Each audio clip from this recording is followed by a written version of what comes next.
Hello, my name's Elizabeth, and I'm not sure you're going to believe the story I have to tell you today. Many don't, yet it's all true, and I have my baby job to prove it.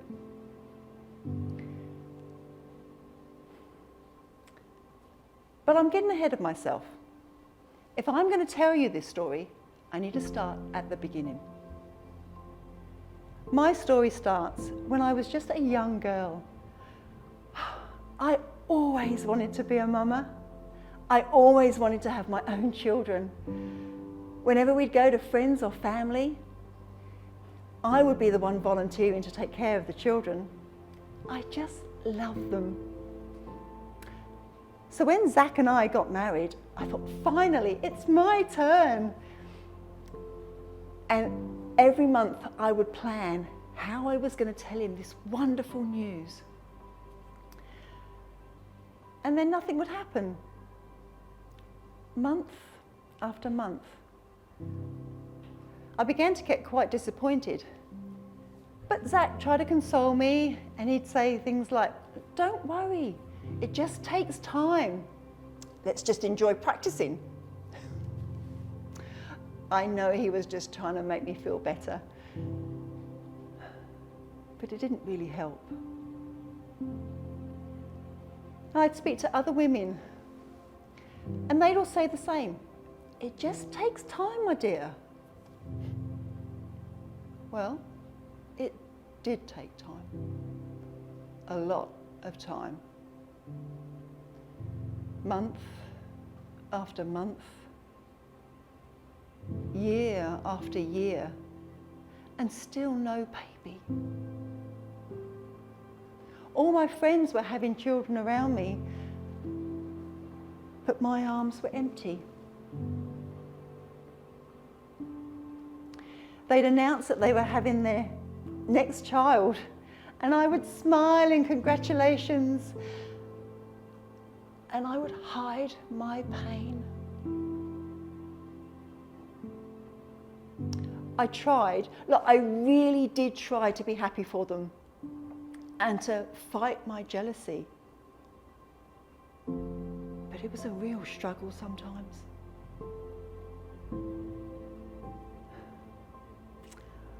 Over time, I noticed things change. They stopped telling me that they were expecting. Inevitably, eventually, I'd work it out.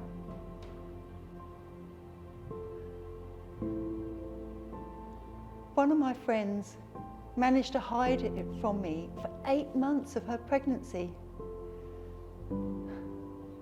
I know that they were just trying to save my feelings, protect me from being hurt, but they couldn't stop it. The pain and the sorrow of an empty womb and empty arms, it's just too much to bear sometimes. And then, after a decade of trying, I gave up. I'm sorry to say, but I did. I gave up hoping and trying. I gave up socializing with people that had children. I even gave up hiding my pain. I was broken. You'd think it would take more to break a person, wouldn't you? But for me, I'd lost all hope. And without hope, what's the reason to go on?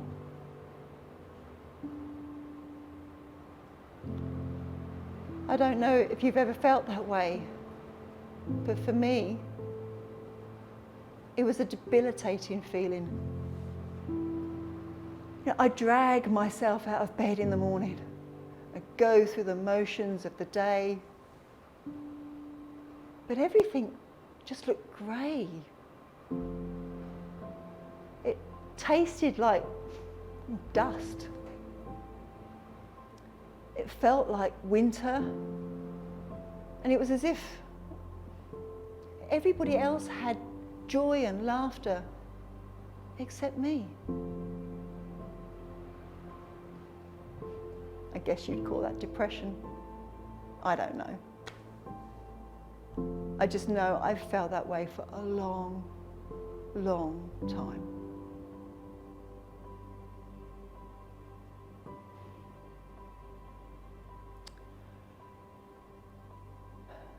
Until one day, I realised I had to start living again. Otherwise, I was actually going to die. I realised that there was still beautiful things in the world to see. Delicious foods to eat. Friends that needed friendship. And joy that could be found. Yes, my life wasn't everything I wanted it to be. But God had put me on this earth, and I was going to find His reason for living. So, I got dressed. I pulled my smile out from under the dusty box that I'd stuffed under the bed, and I chose to hope. I chose to pray, and I chose to believe. Not that the prayers for my own desires would be answered, but for the big picture. I believe that one day the Messiah will come and He will make this broken world whole again.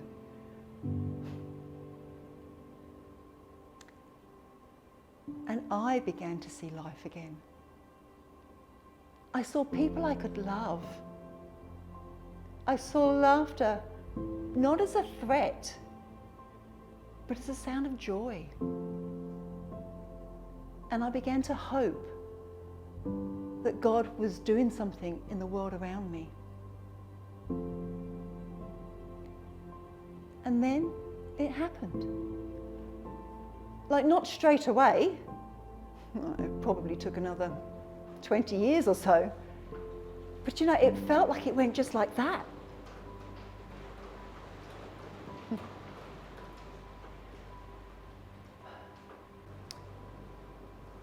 And all that living rolled from one year to the next.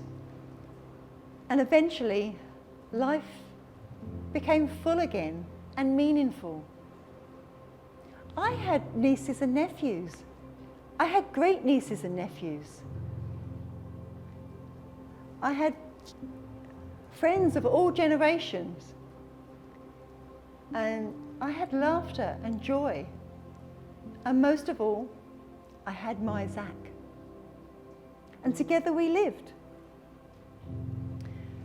And then, amidst our twilight years, God dropped a huge bombshell on us. Zach was in the temple doing his duties, as he's from a Leviticus line. And as he was lighting the candles one evening, he heard a wind. And it was strange because he was in the temple, but then it changed to a whistle and then a whisper. And then he dropped the candles because there in front of him was an angel. Needless to say, he was pretty afraid. But the angel told Zach that he and I were going to have a baby, like in our old age. Ridiculous at our age.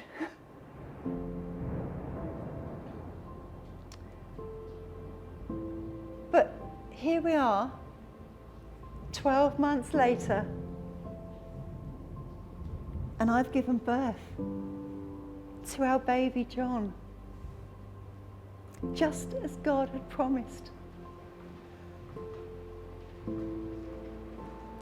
I can't believe it. I pinched myself again and again.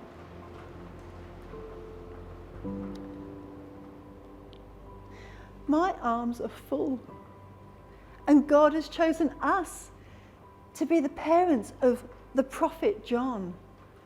John, who will prepare the way for the Messiah.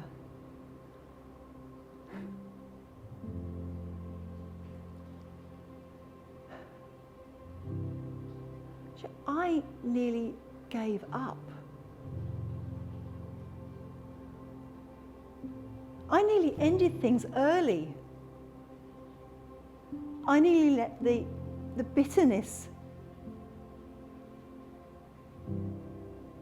made me miss all of this.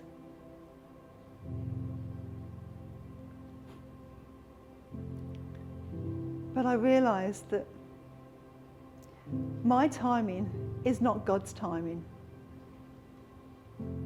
My ways are not God's ways. My plans are not God's plans.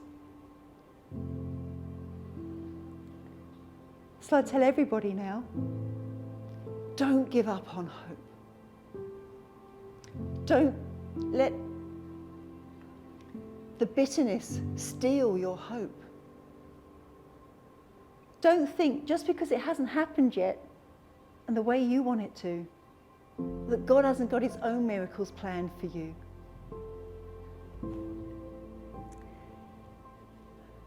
Whatever you're hoping for, whatever you're praying for, whatever you're searching for, keep asking, keep seeking, and keep knocking. Keep trusting and be open to God's surprises, because I'm telling you, you never know what he has in store for you.